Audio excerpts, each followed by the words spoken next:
شہربانوں اپنے خدا کو یاد کر رہی ہیں، سکینہ الگ مصلی بچھائے ہوئے ہیں، زین العابدین بخار کے عالم میں بھی رات بھر عبادت میں مصروف ہیں۔ ایک قوم مسلم کے فرزندوں، اللہ کی عبادت کرنا سیکھ لو، اللہ کی بارگاہ میں اہل بیت سے عبادت کرنے کی بھیک مانگو کہ ہم اللہ کی عبادت کرتے رہیں۔ صرف ذکر سننے سے کام نہیں چلے گا، بلکہ ذکر سننے کے بعد ان بزرگوں کے نقش قدم پہ چلنے کی عادت ڈالو۔ اللہ کی بارگاہ میں اگر رات بھر تم سجدوں کے گوہر نثار نہیں کر سکتے تو کم سے کم 5 وقت کی جو فرض نماز ہے وہ تو ادا کر سکتے ہو۔ اس لیے 5 وقت کی نماز ادا کرو، سبق سیکھو۔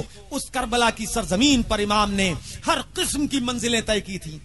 معلوم ہے آپ کو کیسی کیسی گالیاں وہ دیتے تھے وہ یزیدی۔ امام علی مقام کچھ گالیاں بھی دے رہے تھے، مگر امام علی مقام نے گالیوں کا جواب گالیوں سے نہیں دیا کہ اہل بیت کی شان کے خلاف تھا۔ آج آپ دھندا کرتے وقت کتنی گالیاں بکتے ہیں، سوچئے۔ ایک دوسرے سے بے تکلفی میں کتنی رنگین گالیاں آپ بکتے ہیں۔ گالی بکنا حرام ہے، گالی گلوچ، جھوٹ بولنا، فریب کرنا دھندے میں، وعدہ خلافی کرنا یہ بھی حرام ہے۔ وعدہ وہ کرو جسے پورا کرو۔ زندگی شریعت کے سانچے میں ڈھالیے کہ آج شہادت کا موقع تو نہیں ہے مگر عبادت کا موقع تو آپ کو ہے۔ بولیے ہے کہ نہیں ہے، بولو۔ ارے جب آپ عبادت کرنے کو تیار نہیں ہے تو شہادت کے لیے آپ کیسے تیار ہو جائیں گے؟ اس لیے سبق سیکھیے۔ امام علی مقام رضی اللہ تعالیٰ عنہ اللہ کی خوشنودی کے لیے رات کی مہلت مانگتے ہیں۔ یزیدیوں نے اتنا مان لیا کہ حسین آج کے لیے آپ کو مہلت ہے، اور ادھر سے وہ کہتے ہیں سوچ لینا رات بھر کہ آپ کو کدھر جانا ہے، مگر امام نے اس کام کے لیے تو مہلت مانگی ہی نہیں تھی۔ ان کا فیصلہ تو اٹل تھا کہ نہ دیں گے تیرے ہاتھ میں ہاتھ اپنا، کبھی حق نے باطل کی مانی نہیں ہے۔ اگر وہ مان لیتے تو پانی ہی کیوں بند ہوتا، ستائے کیوں جاتے؟ عبادت رات بھر ہوئی، اللہ کو رات بھر امام علی مقام کے ساتھیوں نے یاد کیا۔ جب صبح ہوئی تو عمرو بن سعد نے اپنے لشکر کو تیاری کا حکم دیا۔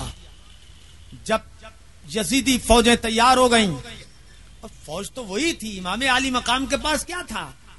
یہ 72 نفوس قدسیہ اور وہ 22,000، اور بعض روایات میں تو اور زیادہ بھی تعداد آئی ہے، یہاں تک کہ 82,000 کی بھی روایت ہے۔ کہاں 72 کہاں 82,000، اور علی الاقل 22,000، اس سے کم کی تو روایت ہے ہی نہیں۔ 22,000 کا لشکر جرار اور ادھر 72 نفوس قدسیہ، کیا تقابل ہے، کیا مقابلہ ہے؟ کوئی مقابلہ ہے ہی نہیں۔ چنانچہ یزیدی لشکر میں ہلچل ہوئی، تب علیہ جنگ بجا، اور اب وہ عمرو بن سعد، سعید باپ کا شقی بیٹا، خوشبخت باپ کا بدبخت بیٹا، چلے پہ تیر چڑھاتا ہے، کمان کو سنبھالتا ہے، اور ایک تیر چھوڑ کر یزیدیوں کو گواہ بناتا ہے۔ یزیدیوں، اے لشکر، یزید کے لشکریوں، گواہ ہو جانا عبید اللہ ابن سعد ابن زیاد کے سامنے، یہ گواہی دینا کہ سب سے پہلا تیر عمرو بن سعد نے چھوڑا تھا، حسین کی طرف پہلا تیر پھینکنے والا عمرو بن سعد ہے۔ سب کو گواہ بنا کے تیر پھینکتا ہے، اور جنگ کی ابتدا خود عمرو بن سعد کرتا ہے۔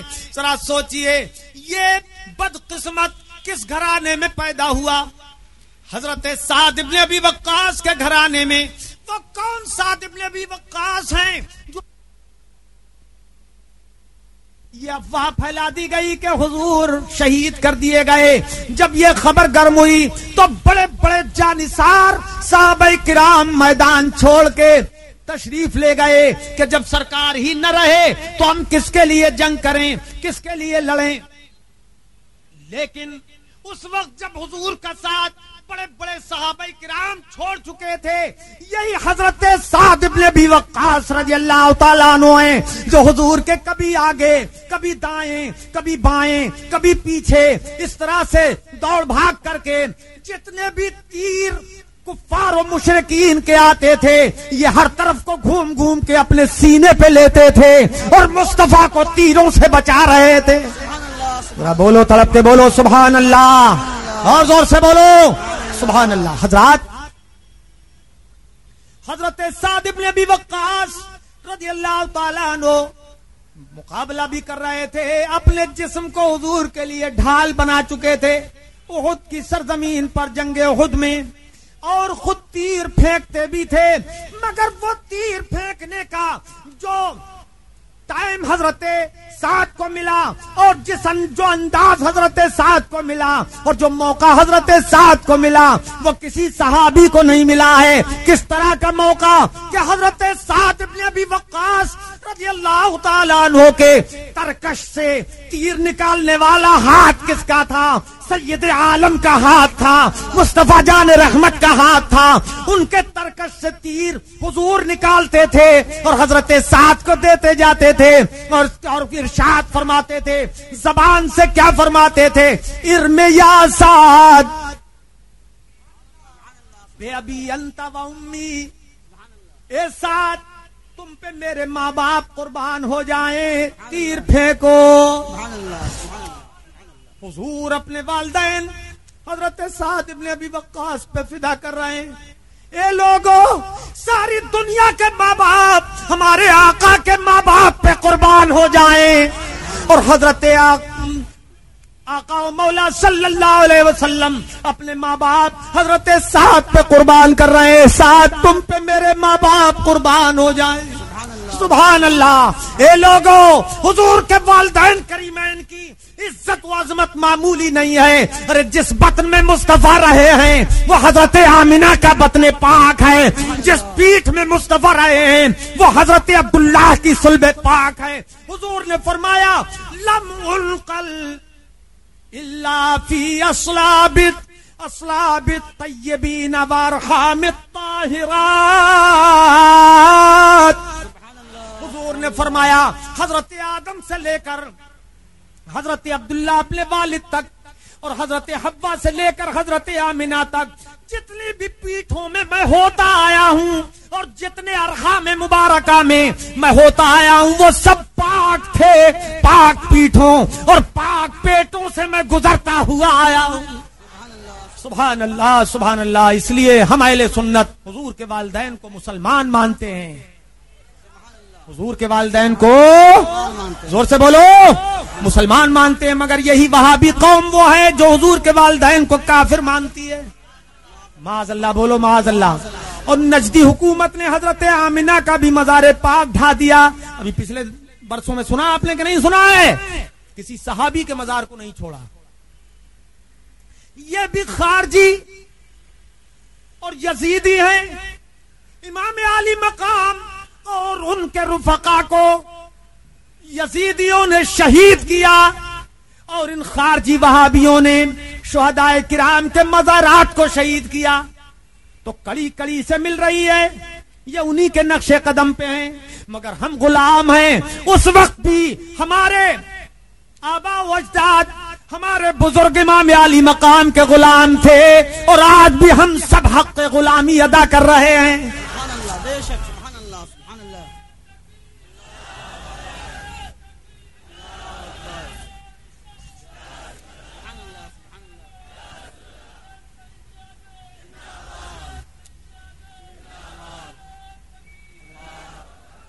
تو حضور پاک ماں باپ سے پیدا ہوئے ہیں.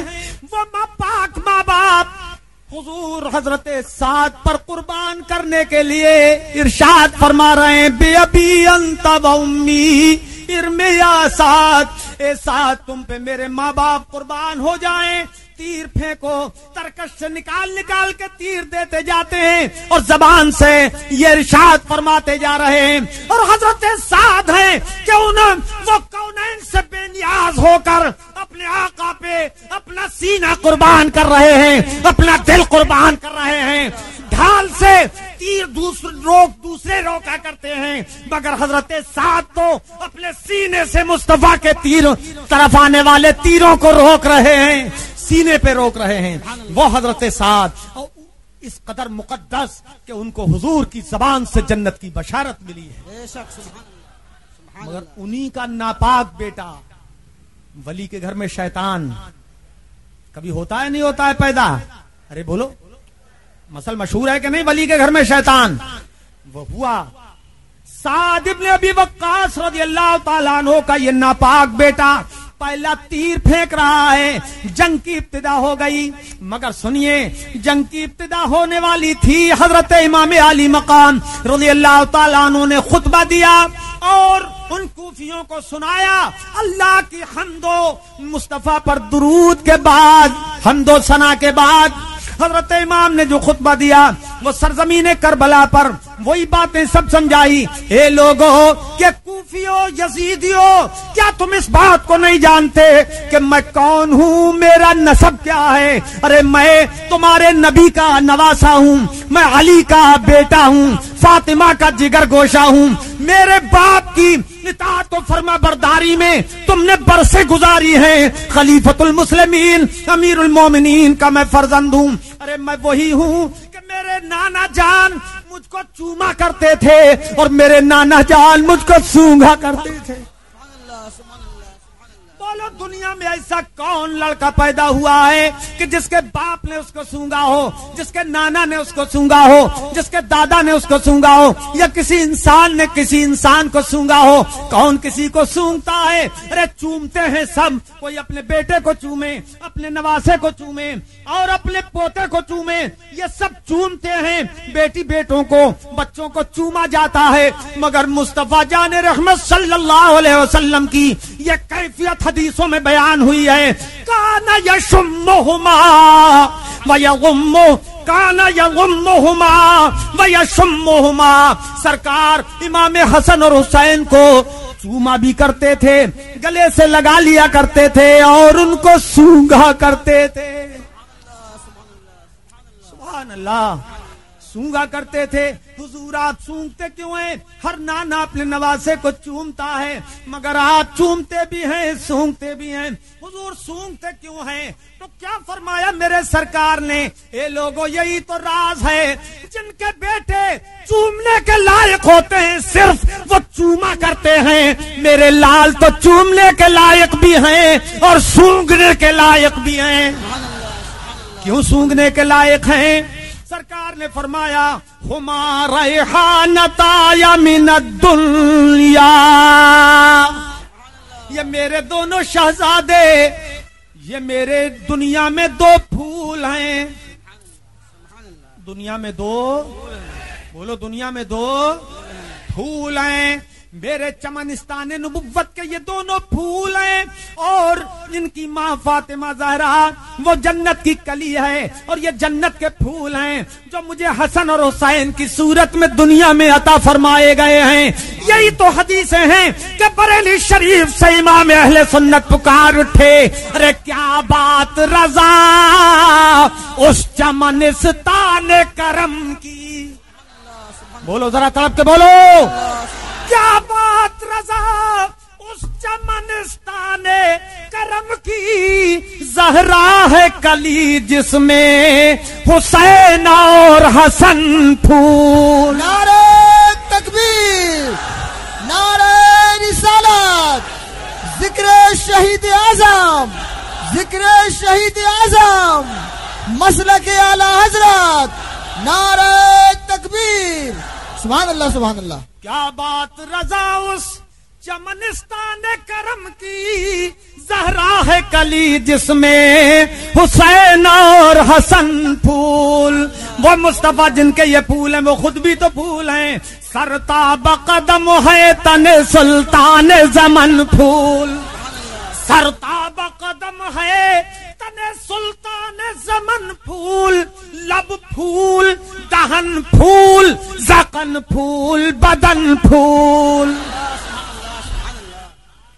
اور تن کا بھی ہمارے تو ہلائے نہیں ہلتا، تن کا بھی ہمارے تو ہلائے نہیں ہلتا یا رسول اللہ، اور تم چاہو تو ہو جائے ابھی کوہ محن پھول۔ یہ جنتی پھول ہیں حضور اکرم صلی اللہ علیہ وسلم کے۔ اچھا مزے کی بات یہ ہے کہ حضور سونگتے تھے، توجہ ہے، توجہ ہے، حضور سونگتے تھے۔ حضرت علی یا کسی اور کے بارے کی بات نہیں ہے، خود حضور کی بات ہے۔ اے لوگو، حضور سے زیادہ خوشبو کس میں تھی؟ سبحان اللہ، کس میں حضور سے زیادہ خوشبو تھی؟ ارے حضور کی تو شان یہ ہے کہ جب وہ کسی راستے سے گزرتے تھے تو پتہ کرنے کی ضرورت نہیں تھی، راستہ خود حضور کا پتہ بتاتا تھا، خوشبودار ہو جاتی تھی گلیاں، سبحان اللہ، خوشبودار ہو جاتے تھے راستے، ہر راستہ پتہ بتاتا چلا جاتا تھا۔ یہی تو وہ چیز ہے جسے ہمارے امام اہل سنت اعلی حضرت ارشاد فرماتے ہیں، ان کی مہک نے دل کے غنچے کھلا دیے ہیں۔ بولو ذرا تڑپ کے بولو، ان کی مہک نے دل کے غنچے کھلا دیے ہیں، اور جس راہ چل گئے ہیں، جس راہ چل گئے ہیں، کوچے بسا دیے ہیں۔ سبحان اللہ،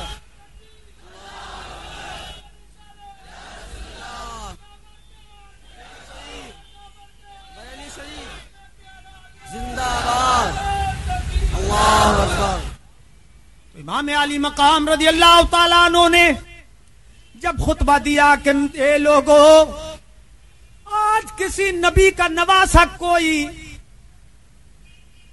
پوری روئے زمین پر نہیں ہے سوائے حسین کے۔ سبحان اللہ، تم کس کے قتل کا ارادہ رکھتے ہو؟ کس کے گھر لوٹنے کا ارادہ رکھتے ہو؟ جنت میں تمہیں کون لے جائے گا؟ حوض کوثر سے تمہیں کون پلائے گا؟ مجھ پہ پانی بند کرنے والوں، کل میرے نانا جان کے حوض کوثر سے تم کیا پیو گے؟ کوفیوں کی بات سمجھ میں نہیں آئی، کیونکہ شقاوت اور بدبختی ان کا مقدر بن چکی تھی۔ یہ تو ہم اہل سنت کا ایمان ہے۔ ہاتھوں سے چار یار کے ہم کو ملیں گے چار جام۔ حضور حجت الاسلام اعلی حضرت کے بڑے شہزادے رضی اللہ تعالیٰ عنہما ارشاد فرماتے ہیں، ہاتھوں سے چار یار کے ہم کو ملیں گے چار جام، ہاتھوں سے چار یار کے ہم کو ملیں گے چار جام، اور دستے حسن حسین سے، دستے حسن حسین سے ہم کو ملیں گے جام دو۔ سبحان اللہ، سبحان اللہ، سبحان اللہ، دستے حسن حسین سے اور ملیں گے جام دو، اور ملیں گے جام دو۔ پینا چاہو تو بولو، دستے حسن حسین سے ہم کو ملیں گے جام دو۔ یزیدیوں کو تو رائے کی حکومت چاہیے، دنیا کی دولت چاہیے تھی، وہ کیوں سنتے امام علی مقام کو کہ یزید انہیں پیارا تھا، حسین پیارے نہیں تھے، ابن زیاد پیارا تھا، حسین پیارے نہیں تھے، اس لیے ان کی سمجھ میں نہیں آئی۔ اور خولی جیسا نابکار بدبخت مردود اس کے کچوکے لگاتا تھا، کبھی مت مان نام ابن سعد، عبید اللہ ابن زیاد نے اسے بھی بھیج دیا تھا لشکر جرار لے کر۔ بات یہ ماننے والے نہیں تھے، مگر میرے امام کا خطبہ سبحان اللہ انہوں نے اتمام حجت کر دیا، کسی نے نہیں مانی۔ مگر اللہ نے دو طرح کے دل رکھے ہیں. حدیث پاک میں آیا ہے ان القلوب بین اصبعین من اصابع اللہ یقلبها کیف یشاء. دل تو اللہ کے دست قدرت کی دو انگلیوں کے درمیان میں ہے, جیسے چاہے وہ پلٹ دے, اور جس کا دل نہ چاہے نہ پلٹے. اسی لشکر جرار یزید میں ایک مقدس ہستی جس کا نام حضرت حر ابن یزید ریاحی ہے, وہ جنہوں نے حضرت امام کا راستہ روکا تھا. میں نے کہا تھا کہ یہی نیکی ان کے کام آ گئی کہ انہوں نے امام کو چھوٹ دے دی تھی, رات میں چاہیں تو نکل جائیں.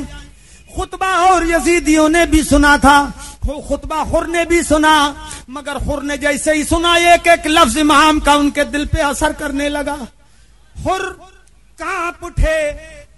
یزیدی سپاہیوں کا بیان ہے حر کانپ اٹھے, بلکہ ان کے بھائی مصعب بن یزید ریاحی وہ پوچھنے لگے اے بھائی جان آپ کیوں کانپ اٹھے, آپ کو کیوں اتنا ڈر لگ رہا ہے, آپ تو کبھی نہیں کانپے, بڑے بڑے بہادروں سے آپ نے مقابلہ کیا, آپ کے نام کی بہادری کی قسم کھائی جاتی ہے, آپ کی بہادری کی قسم کھائی جا سکتی ہے, اتنے بڑے بہادر ہیں آپ, اور پھر کانپ کیوں رہے ہیں, آپ کا بدن لرزا کیوں کھا رہا ہے, کب کبھی کیوں تاری ہے, آپ کہاں پہ ہیں, یہ سمجھ میں بات نہیں آتی. میرے امام حر نے کیا فرمایا, اے لوگو کبھی میں نہ کانپا نہ ہانپا, بڑے بڑے سورماؤں کو میں نے پچھاڑ دیا ہے, مگر آج میں کسی خوف سے نہیں کانپ رہا ہوں سوائے اس خوف کے کہ میرے سامنے جنت بھی ہے اور جہنم بھی, میں بیچ میں کھڑا ہوں کہ جنت کو جاؤں کہ جہنم کو جاؤں, اور خدا کی قسم میں جنت پہ جہنم کو ترجیح نہیں دے سکتا. اور آپ نے یہ کہہ کے اپنے گھوڑے کے تازیانہ مارا, اور وہ گھوڑا امام عالی مقام کی طرف کو دوڑنے لگا کہ میں اب جنت کو نہیں چھوڑ سکتا, میں جہنم پہ لات مار کے جنت میں جا رہا ہوں. اللہ اکبر یا رسول اللہ, زندہ باد. اللہ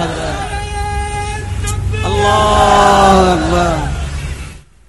حضرت حر ابن یزید ریاحی جب عمرو ابن سعد کے پاس سے گزرے تو آپ نے عمرو ابن سعد سے کہا اب بھی ہوش میں آ جا, سمجھ لے امام کی باتیں تجھ پہ اثر نہیں کر رہی ہیں, لیکن یاد رکھ اسرائیل کی حکومت یہ 4 دن کی حکومت ہے اور جنت ہمیشہ کے لیے ہے, وہ ہمیشہ کی جاگیر مت چھوڑ.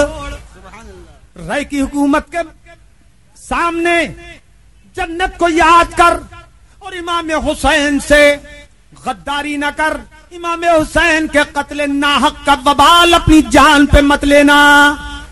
دیکھ مانے تو یا نہ مانے مگر میں تو مان گیا, میں اب تجھے اور تیرے لشکر کو ٹھوکر مار کے امام عالی مقام کے قدموں میں پناہ لینے جا رہا ہوں.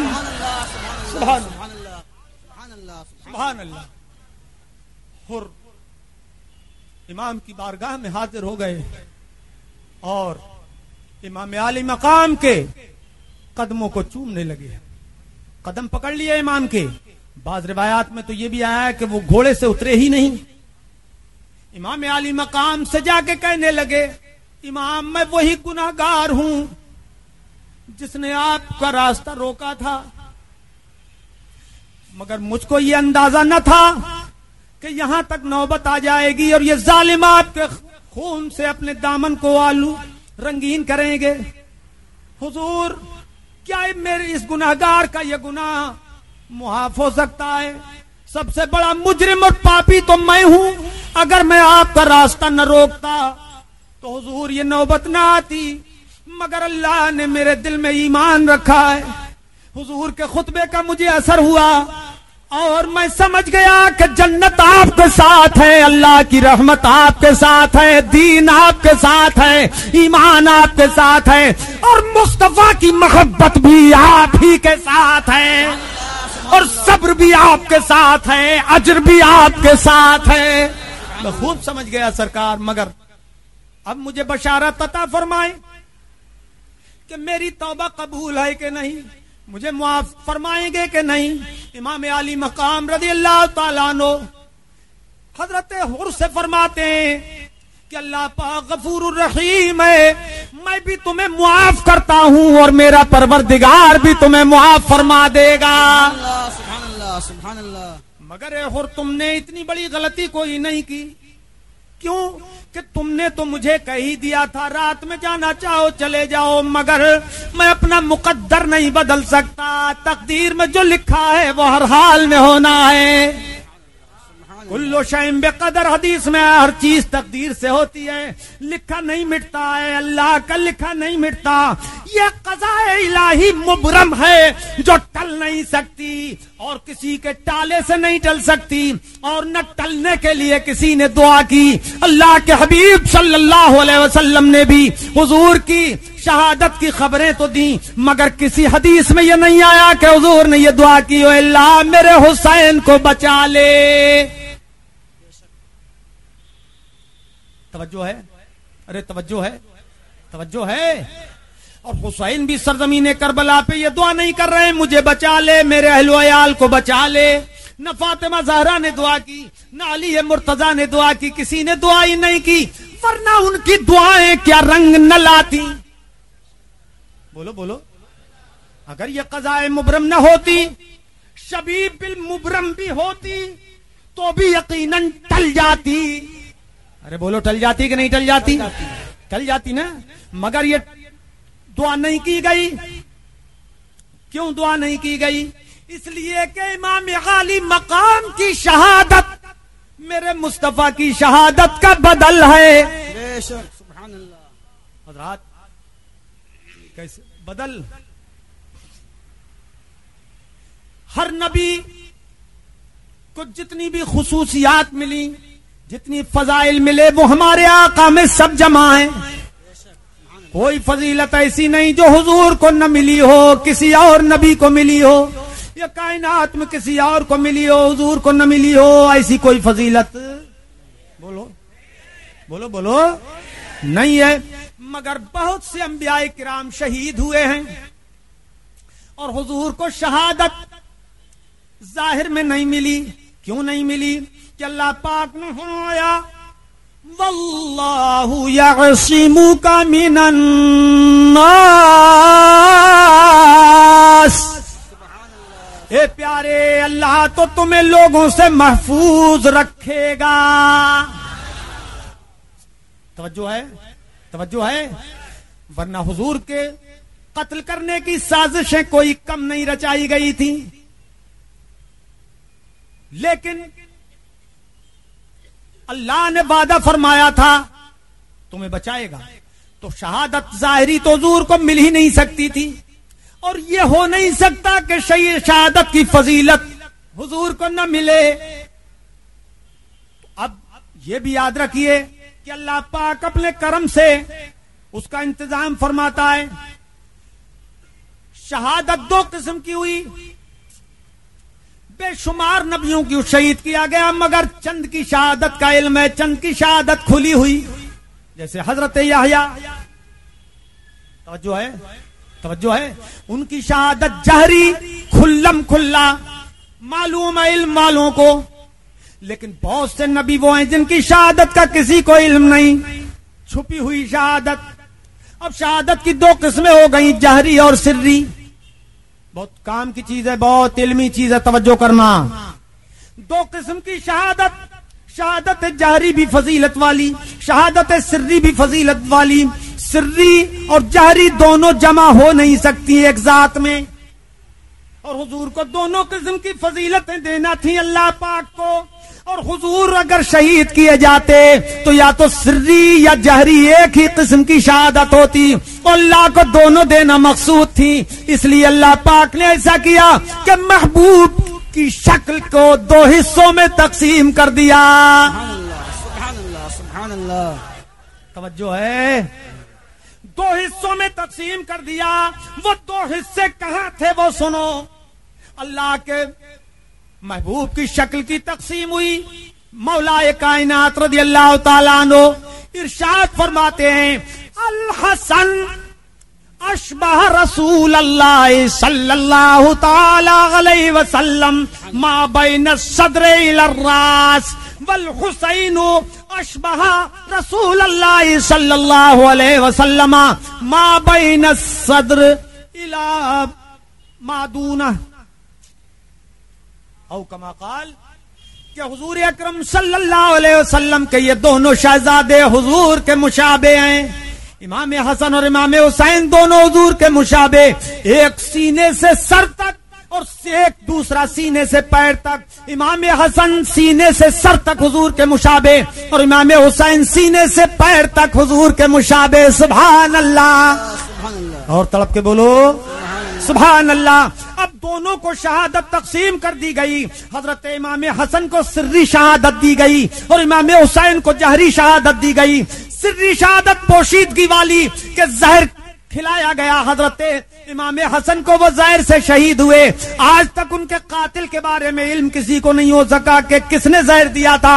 حضرت امام حسین خود اپنے بھائی سے پوچھتے ہیں اسی عالم میں، بھائی جان یہ بتائیے کس نے آپ کو زہر دیا تھا؟ تو فرمایا تم کیا کرو گے؟ کہ میں بدلا لوں گا. فرمایا کہ اگر جس پر میرا شبہ ہے اسی نے زہر دیا ہے تو اللہ پاک بہترین بدلہ لینے والا ہے، اور اگر میرا شبہ غلط ہے تو ناحق خون کا ذمہ دار میں نہیں ہونا چاہتا. سبحان اللہ. سبحان اللہ. یہ ہے امام حسن رضی اللہ تعالیٰ عنہ. اپنے بھائی تک کو نہیں بتایا، اس کا علم کسی کو نہیں. ایسی پوشیدگی والی شہادت ہو گئی. اور امام حسین کی شہادت ایسی ظاہر علی اعلان کھلم کھلا جہری شہادت کہ ان کی شہادت کو انسان تو مسلمان تو مسلمان، کافر بھی جانتے ہیں، مشرک بھی جانتے ہیں، اجی چرند و پرند بھی جان گئے، فرش و عرش جان گئے، دیوار و در جان گئے، بحر و بر جان گئے، لال و گوہر جان گئے کہ حسین شہید کربلا. نعرہ تکبیر، نعرہ رسالت، ذکر شہید اعظم، علماء اہل سنت. سبحان اللہ. سبحان اللہ. تو امام حسن کو سری شہادت دی گئی اور امام حسین کو جہری شہادت دی گئی. یوں شہادت کی تقسیم دونوں شہزادوں کو کی گئی اور دونوں کی شہادت حضور کی شہادت کا فدیہ بن گئی. یہ دونوں شہزادے حضور کا فدیہ بن گئے، اور فدیہ بننا قرآن میں بھی مذکور ہے. آخر حضرت اسماعیل جو ان سب کے جد امجد تھے، ابراہیم علیہ السلام کے شہزادے اسماعیل علیہ السلام حضور کے جد امجد ہیں، ان کو فدیہ دیا ہی گیا اور جنت سے میڈا انہی کے فدیے میں تو قربان کیا گیا تھا. قرآن فرماتا ہے وَفَدَيْنَاهُ بِذِبْحٍ عَظِيمٍ.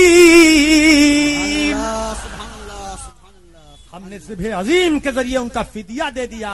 تو ایک توجہ چاہوں گا آپ کے ذہن کو حاضر کیجئے، اپنے ذہن کو حاضر کیجئے کہ جب جنتی میڈھا حضرت اسماعیل کا فدیہ ہو سکتا ہے تو امام حسن اور حسین حضور کے بیٹے، حضور کے نواسے، حضور کے شہزادے حضور کا فدیہ بھی ہو سکتے. سبحان اللہ. بے شک. سبحان اللہ. سبحان اللہ. سبحان اللہ. اس لیے شہادت دونوں نواسوں کو ہوئی اور اس طور پر ہوئی. سبحان اللہ. سبحان اللہ.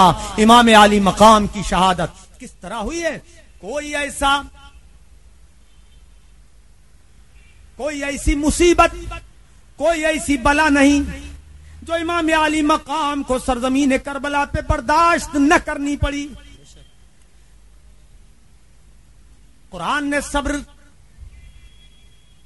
کی تلقین جو کی ہے اور آزمائش کے جو طریقے بتائے ہیں، قرآن نے فرمایا وَلَنَبْلُوَنَّكُمْ بِشَيْءٍ مِّنَ الْخَوْفِ وَالْجُوعِ وَنَقْصٍ مِّنَ الْأَمْوَالِ وَالْأَنفُسِ وَالثَّمَرَاتِ وَبَشِّرِ الصَّابِرِينَ. سبحان اللہ. سبحان اللہ. یقیناً ہم تمہیں ضرور بے ضرور آزمائیں گے، کچھ بھوک دے کر، کچھ خوف دے کر، مال کم کر کے، پھل کم کر کے اور جانے کم کر کے ہم تمہیں ضرور آزمائیں گے. اب وہاں دیکھیے 5 امتحان ہوئے. بھوک کا امتحان, بھوک سے امتحان, خوف سے امتحان, بشیء من الخوف والجوع ونقص من الاموال, اور مال کم کر کے, والانفس, اور جانیں کم کر کے, والثمرات, اور پھل کم کر کے. اب یہاں دیکھیے خوف ہی خوف کا موقع تھا. 22,000 یا 82,000 کا لشکر چند جانوں کے سامنے, بولیے خوف کا موقع تھا کہ نہیں؟ مگر امام کا امتحان لیا کہ وہ بے خوف ہی رہے, وہ نڈر ہی رہے. بے شک. سبحان اللہ.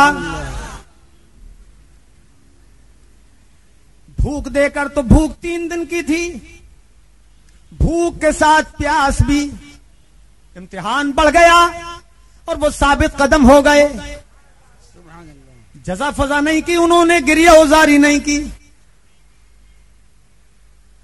جانے کم کر کے, مال کم کر کے, جی مال تھا ہی کیا وہاں, جانے کم کر کے تو 72 ہی تھی.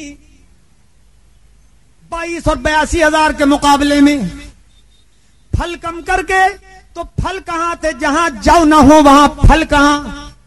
توجہ ہے, وہاں اناج بھی نہیں تھا. ہر طرح کی قربانی ایک سرزمین کربلا پر اہل بیت نے دے دی, اور ہر طرح کا صبر انہوں نے کر کے دکھا دیا.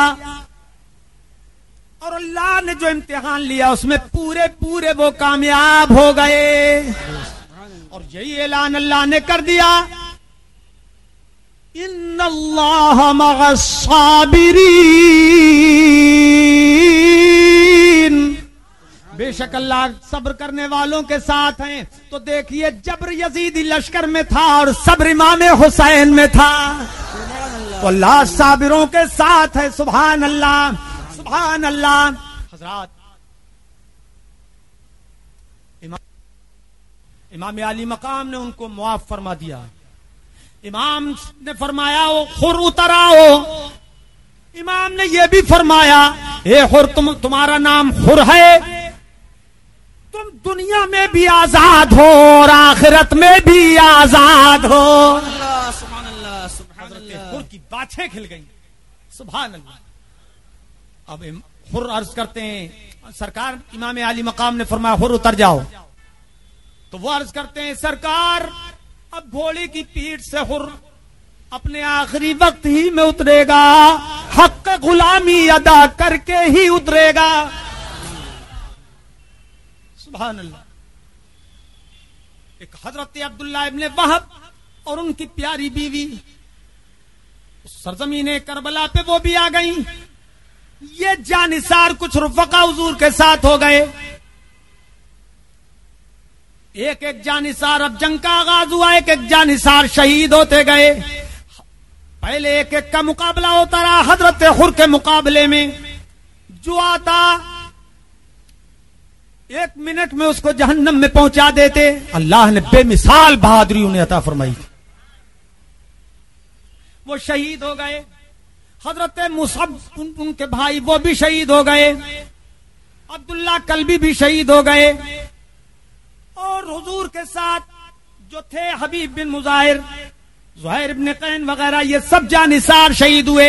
اور یاد رکھیے گا بنی ہاشم کے گھرانے کے جو امام علی مقام کے ساتھ تھے ان کے رفیقوں نے حق جانثاری وہ ادا کیا کہ جب تک ایک رفیق بھی زندہ رہا آل ہاشم, آل بنی ہاشم کا ایک فرد میدان میں جانے نہ دیا.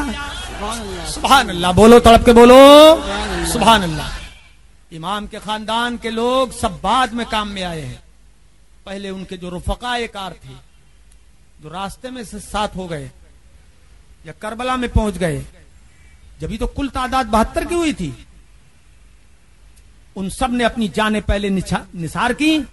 اس کے بعد میں بنی ہاشم کا نمبر آیا تھا. ایک ایک کر کے قربان ہو گئے, شہید ہو گئے, اور داد شہادت دے کر جنت میں پہنچ گئے. شہید ہوتا ہے یعنی وہ حاضر ہوتا ہے. شہید کے معنی حاضر ہیں. کہ جیسے ہی جان دیتا ہے شہید اللہ کے دربار میں پہنچا دیا جاتا ہے. اس لیے شہید کو شہید اور بھی بہت سے معنی آتے ہیں شہید کے جن کے بیان کا ٹائم نہیں ہے. حضرات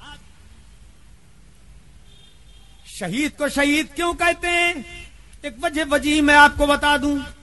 شہید کے معنی گواہ بھی ہیں، ہم بھی گواہ ہیں، آپ بھی گواہ ہیں کہ اللہ ایک ہے. اب اتنا نہیں سمجھتے ہو یار، زبان سے بول سکتے ہو نہیں؟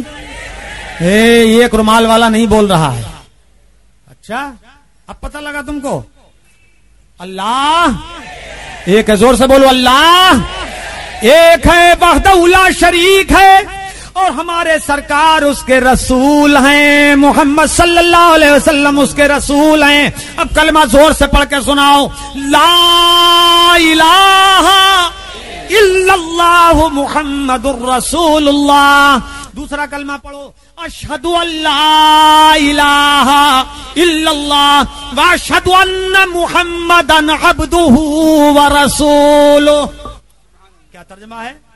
میں گواہی دیتا ہوں کہ اللہ کے سوا کوئی عبادت کے لائق نہیں، اور محمد صلی اللہ علیہ وسلم اللہ کے سچے رسول ہیں. گواہی آپ نے دے دی، میں نے بھی دے دی.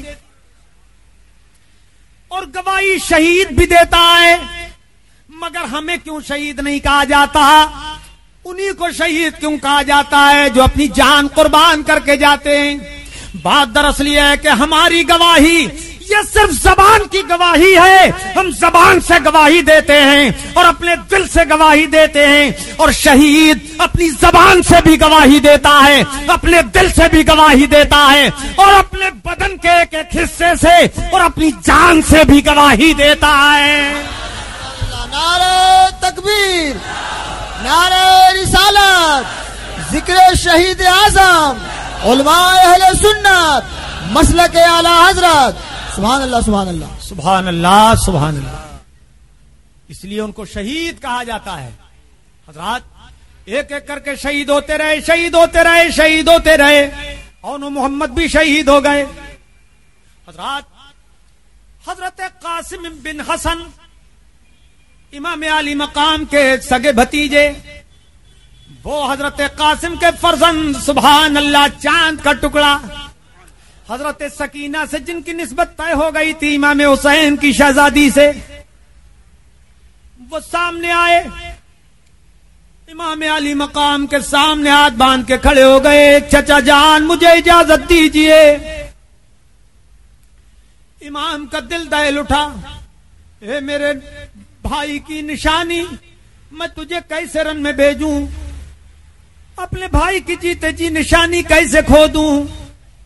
اجازت نہیں دوں گا، تو میرے بھائی کی یادگار ہے. حضرت قاسم اصرار کرنے لگے. چچا جان میں ضرور جاؤں گا، اجازت دیجئے. نہیں مانے تو حضرت قاسم نے امام علی مقام کے سامنے اپنے بازو سے اپنے بازو کا کھولا ہوا تعویذ پیش کیا کہ چچا جان آپ کو اجازت دینی ہی پڑے گی، اس لیے کہ میرے والد بزرگوار امام حسن رضی اللہ تعالیٰ عنہ نے میرے بازو پر ایک تعویذ باندھ دیا تھا کہ جب میرے بھائی پر بڑا سخت وقت آئے تو قاسم یہ تعویذ پڑھ کے دیکھ لینا، اور اس تعویذ میں جو لکھا ہے اس پہ عمل کر لینا.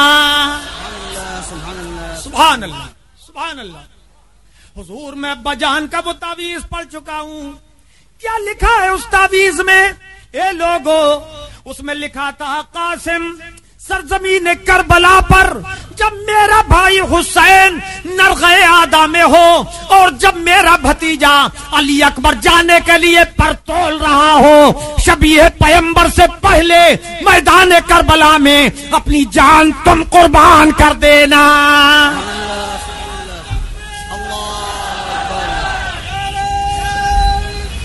یا رسول اللہ زندہ زندہ اللہ یا رسول اللہ. حضرات امام علی مقام نے جب دیکھا تو مجبور ہو گئے کہ بھائی کی وصیت ہے یہ، اور وصیت پہ حتی الامکان عمل ضرور کیا جاتا ہے. کیا اخوت تھی، کیا دین کی حمایت تھی کہ میں ہوتا تو میں اپنے بھائی پہ قربان ہوتا. تو میری نشانی ہے قاسم، خبردار علی اکبر کو جانے نہ دینا جب تک جسم میں جان ہے. میرے بھائی کے قدموں پہ قربان کر دینا. حسین کے شہزادوں کو آگے مت بڑھنے دینا. شہزادے علی اکبر کو آگے نہ جانے دینا. اب امام علی مقام مجبور ہو گئے. اپنے بھتیجے امام قاسم کو اپنے سینے سے لگایا اور روتے ہوئے ان کو اجازت دی. امام علی مقام کے یہ بھتیجے امام حسن کے فرزند امام کو سلام کر کے اور خواتین کو سلام کر کے رخصت ہوئے. پھوپھی کو سلام کر کے رخصت ہوئے اور جب میدان میں پہنچے تو آپ نے حل میں مبارز پکارا، ہے کوئی جو میرے مقابلے میں آئے؟ کون ہے وہ جسے بہادری کا دعویٰ ہو؟ آئے اور دیکھے کہ میں اس کے بہادری کے دعوے کو کیسے خاک میں ملاتا ہوں. سبحان اللہ سبحان کون ہے تم میں جو اپنی بیوی کو بیوہ بنانا چاہے؟ وہ میرے سامنے آ جائے.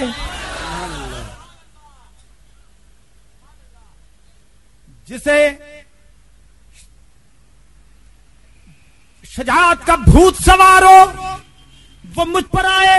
تم میں بڑے بڑے پہلوان ہیں جنہیں دعوے پہلوانی ہے. آؤ آؤ میرے مقابلے میں آؤ. اور یاد رکھنا میں علی کا پوتا ہوں، میں امام حسن کا بیٹا ہوں، میری رگوں میں حیدر کرار کا خون ہے. سبحان اللہ. آؤ آؤ تم میں کون ہے؟ عمرو بن سعد نے ایسے پہلوان کو پکارا جو ملک شام اور عراق میں بڑا مشہور تھا، جس کی بہادری کے غلغلے تھے. ارزق نامی پہلوان. اس کو عمرو بن سعد نے کہا ارزق آؤ جاؤ قاسم کے مقابلے میں. عمر ہی کیا تھی، 19 سال کی عمر امام قاسم کی. 19 سال کے فرزند تھے اور بہادری کے جوہر سے آراستہ تھے. سبحان اللہ. فن حرب و ضرب کے ماہر تھے. اس گھرانے کی بات ہی کیا. ارے علی کا گھر بھی کیا گھر ہے کہ اس گھر کا ہر ایک بچہ. ارے ذرا زور سے بولو. علی کا گھر بھی کیا گھر ہے کہ اس گھر کا ہر ایک بچہ جہاں پیدا ہوا شیر خدا معلوم ہوتا ہے. سبحان اللہ سبحان اللہ. بے شک سبحان اللہ. ارزق نے کہا کہ عمرو بن سعد مجھ سے مذاق مت کرو، میری بہادری کا مذاق مت اڑاؤ. بڑے بڑے فنون حرب و ضرب کے ماہر میرے نام سے کانپتے ہیں عراق اور شام میں، اور آپ میرا مذاق اڑا رہے ہیں. ایک بچے کے لیے کے سامنے بھیج رہے ہو. اے عمرو بن سعد میں اس بچے کے سامنے نہیں جاؤں گا. کہا اس کو بچہ مت سمجھو، اس کو علی کا شیر سمجھو. یہ ہاشمی گھرانے کا بہادر ہے.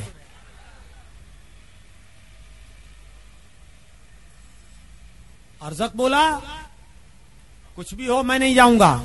میرے ساتھ اس فوج میں میرے 4 لڑکے ہیں.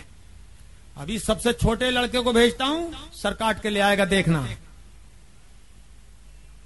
عمرو بن سعد نے کہا ٹھیک ہے بھیجو.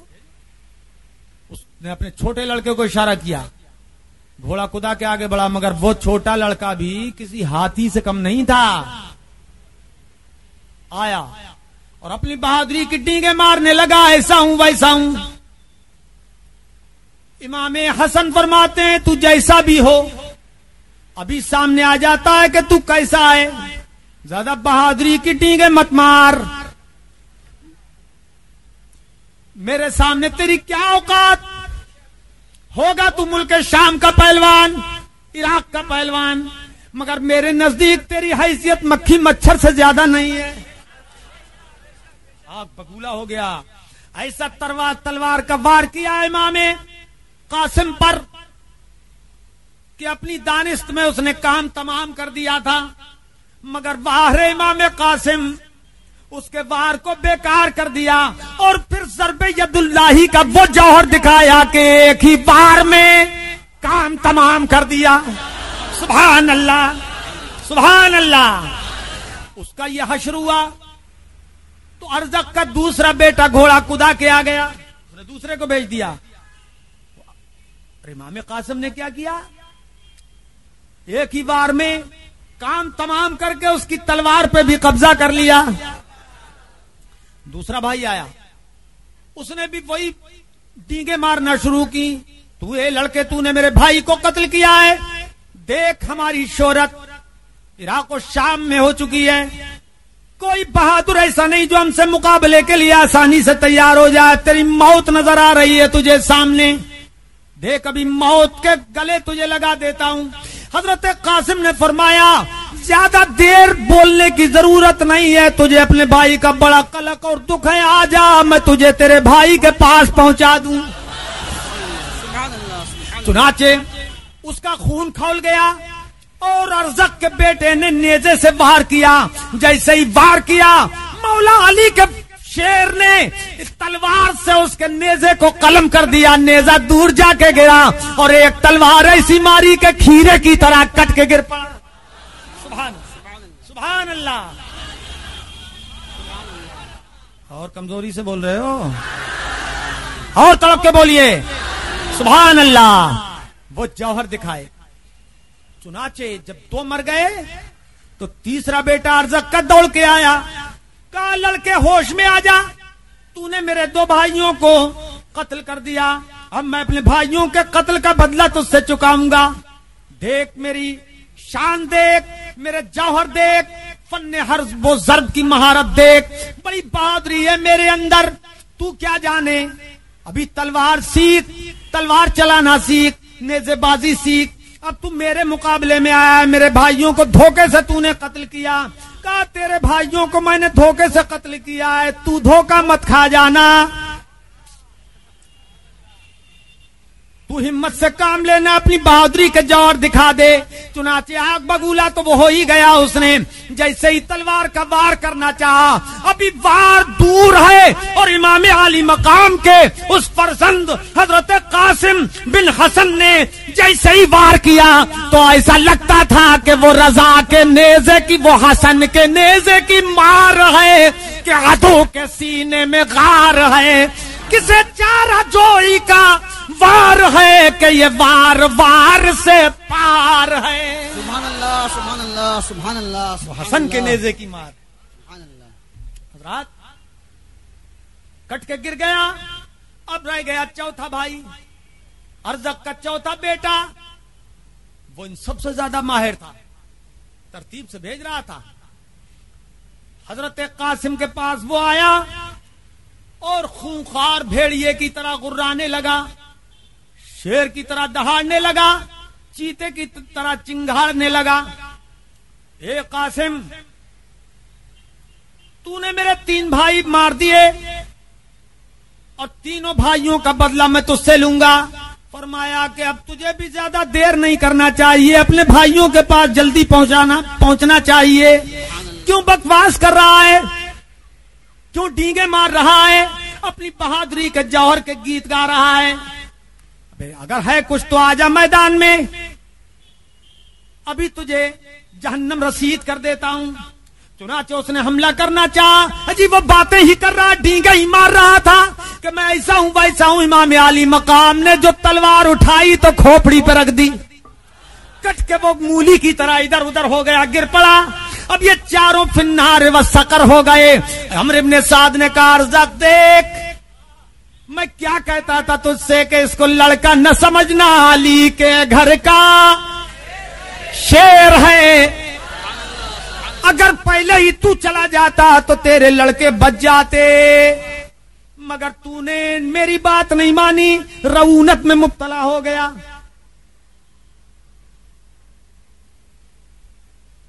اب وہ بھی غصے سے لال تال ہو گیا، اس نے دیکھ لیے جوہر حضرت قاسم بن حسن کے رضی اللہ تعالیٰ عنہما۔ چنانچہ پہلے تو توہین سمجھتا تھا لڑکے کے سامنے آنے میں، اب خود ہی بھاگا چلا آیا اور قاسم سے کہنے لگا، اے قاسم تو نے میرے 4 لڑکے مارے، میرا نام تو نے سنا ہوگا، ارزق میرا نام ہے۔ فرمایا کہ میں نے تیرا نام سنا ہے، ارزق ہے، بڑا بہادر ہے، بڑا دلاور ہے، مگر تجھے تمیز کچھ نہیں ہے۔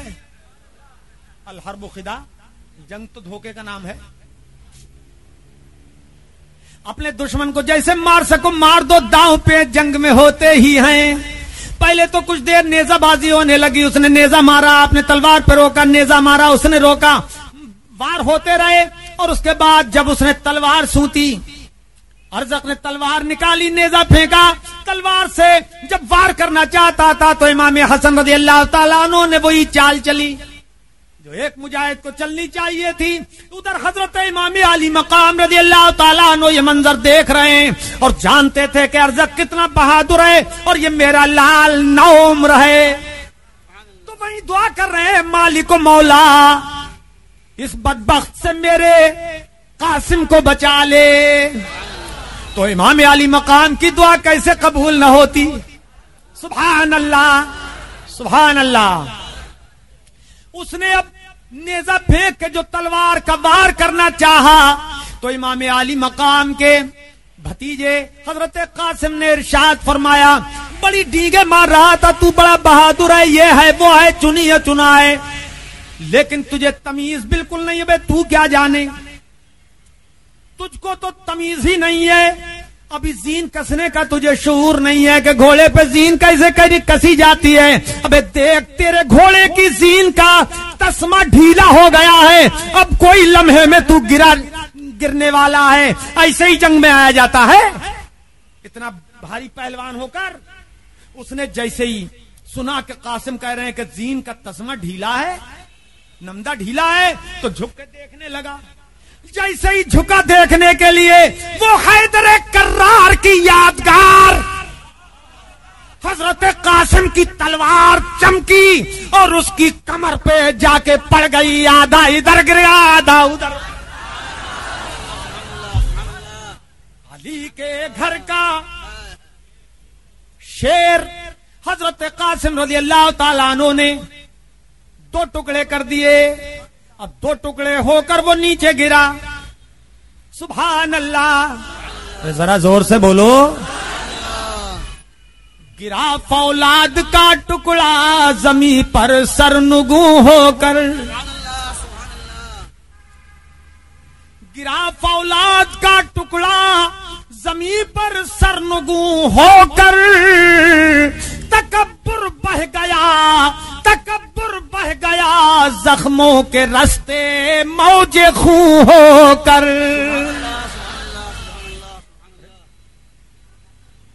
نعرے تکبیر، نعرے رسالت، ذکر شہید اعظم، خطیب اہل سنت، سبحان اللہ سبحان اللہ۔ ختم، بس کرائیں، بس